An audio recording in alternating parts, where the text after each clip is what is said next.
and we're back to learning Gimp in a year, day 12. Let me show the basics of using the blending modes. Just like we did in the last video, we'll create a new layer, we'll make it transparent. I select an area, use the paint bucket tool, left click on it, and then select none.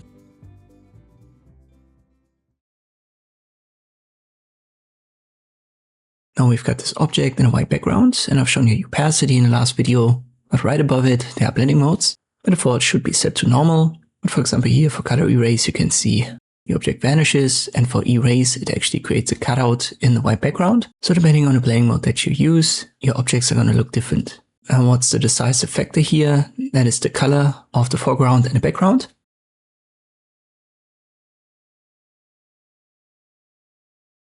Let me import, for example, this logo right here. It has a white background and a black logo design. And to use the blending modes on it, I need to make the background, the white one, visible again. So let me do that. Well, let me give the background a red color so that we can see it better. And now I switch back to the logo black YT layer and I use different blending modes. And you can see that here it filters out different colors. In this case, we only have black and white, but you can use, for example, multiply to get rid of the white background. And then you don't have to cut out this logo. So if you want to use it as an overlay, you don't have to perform any selections here, use an erase or anything. You can just change the blending mode and then you will only get the black logo design and not the white background anymore that was inbuilt. This obviously goes in the other direction as well. So you can filter out only the white parts and keep the blacks, or filter out black parts and keep the whites. And there are many interesting effects that you can create with this.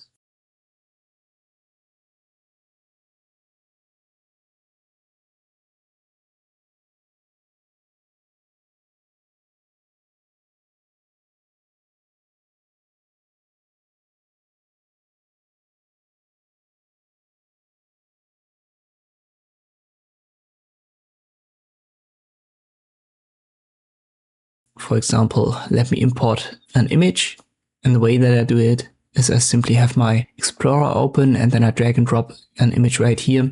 Let me use this as an example. We've got a couple of different colors here, and depending on what blending mode I use, we'll get different results with the background. Once again, the default should be normal, then you can see all of the colors the way that they are in your layer. But in the future, we're going to use these blending modes to create a couple of effects using images.